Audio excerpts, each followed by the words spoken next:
Now at 11, hundreds in Yamhill County speak out after another series of immigration arrests seemingly get U.S. citizens caught in the process. We are free people, and this is not freedom for anybody. Plus, the latest in the legal fight to return a rescue helicopter that a coastal mayor calls critical to public safety.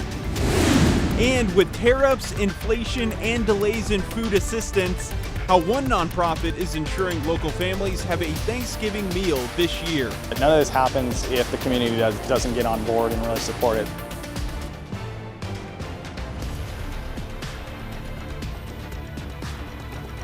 Thanks so much for joining us here at 11. I'm John Adams. The ICE detainment of a McMinnville high school student yesterday sparked outrage in the community.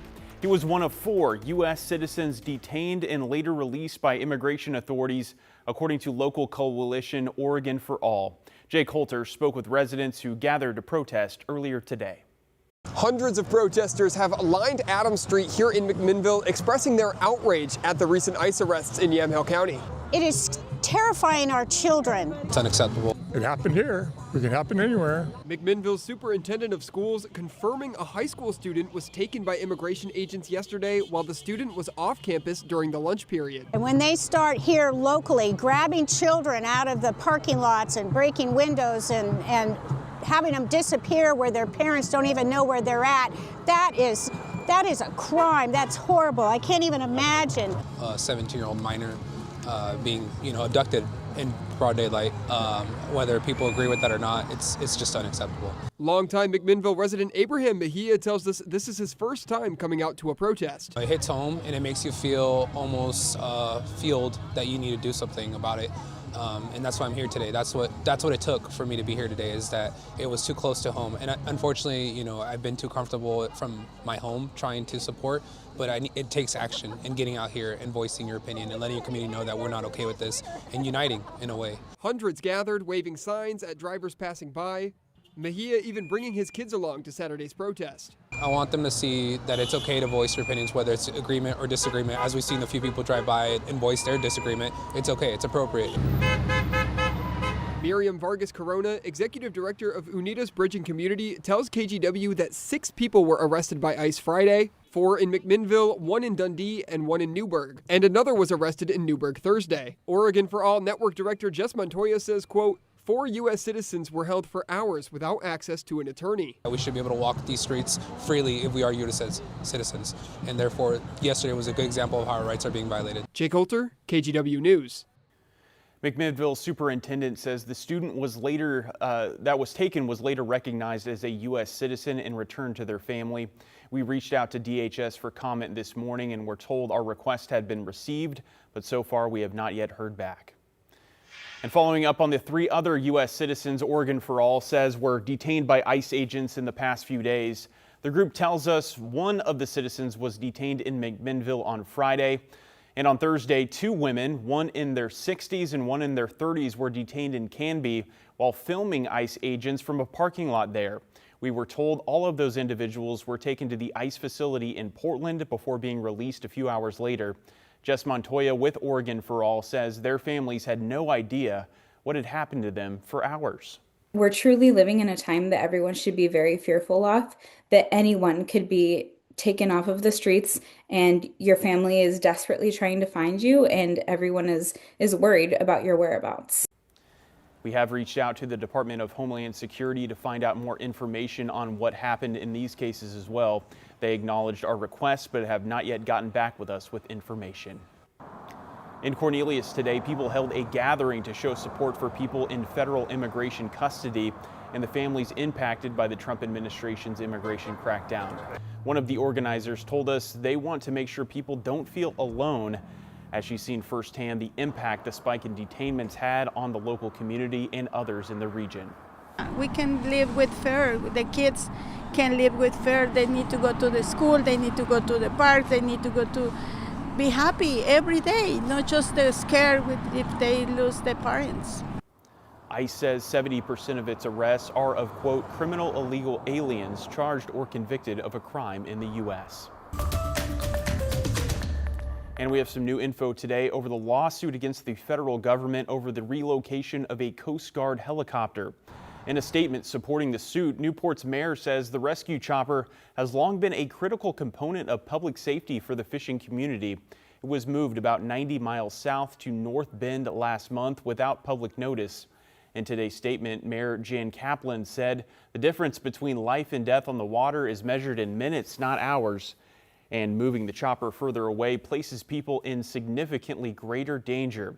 We'll continue to follow this lawsuit for any new developments. And we have breaking news tonight as a power outage that had gone on for much of the evening is now completely resolved. It affected people in the Montavilla neighborhood near Mount Tabor Park. At its peak, about 5,000 people were without power. And here's a live look outside this evening from our camera looking over the Rose City, where many places in the metro area never got a chance to see the fog clear today. Let's check in with meteorologist Joe Ranieri with a look at what Sunday is going to bring us. Hey, Joe. Hey there, John. Well, yeah, you can kind of see from that camera the fog that's just sitting over the river and over the downtown Portland area. We're still looking at some low clouds, and we never really got a chance to warm up much. We saw overnight lows in the upper 30s with daytime highs in the low 40s, thanks in part to those low clouds that really just sat over much of us over the much of the day. Pioneer Park building camera, 43 degrees right now. Again, here in less than a week, the downtown Portland area is going to be looking a little bit different. Of course, we have the tree lighting on Friday, the day after Thanksgiving for Black Friday. Visibility isn't all that bad in parts of Portland, but the more south you go, you're going to be looking at poor visibility, especially down in the central and southern part of the Willamette Valley, down to a quarter of a mile or so. We don't have any watches and warnings yet because of the poor visibility, but right now we are going to be looking at rain showers moving in overnight. Next, a wet Sunday, and we'll gradually see those showers pick up by the later part of the morning and into the afternoon hours. And what's going to be new is a rainy holiday, looking ahead of the week ahead, but not much in terms of mountain snow. This time last year, John, the ski resorts were open, and so far we've only seen maybe 2 good-sized snowstorms here this fall, and it's been very quiet for almost a month throughout the Oregon Cascades. So we'll see what the holiday weekend brings us. I'll talk more about your detailed forecast in just a few minutes. All right, Joe, thank you. We'll see you soon. New here at 11, Portland police are asking witnesses to reach out after a shooting left 2 people seriously hurt. Officers were called to a parking lot near Southeast Stark and 148th, where they found the 2 victims, a man and a woman. They were taken to the hospital and are expected to survive. The suspects had left the scene and no one has been arrested at this time. Police believe there were a lot of people in the area at the time of the shooting. In Salem, SWAT and crisis negotiators were called to help resolve a domestic violence incident where a man had been shot in the face with a shotgun. It happened Friday night near a home off of Ferndale Street Northeast and Byram Street Northeast. The gunshot victim was able to direct officers to the suspect before medics took him to the hospital. 43-year-old Sandy Morales surrendered to police without incident after SWAT was called to take over negotiations. An update to a hit and run on Friday that sent a man and 3 children to the hospital. Vancouver police say a 17-year-old turned himself in just after midnight this morning.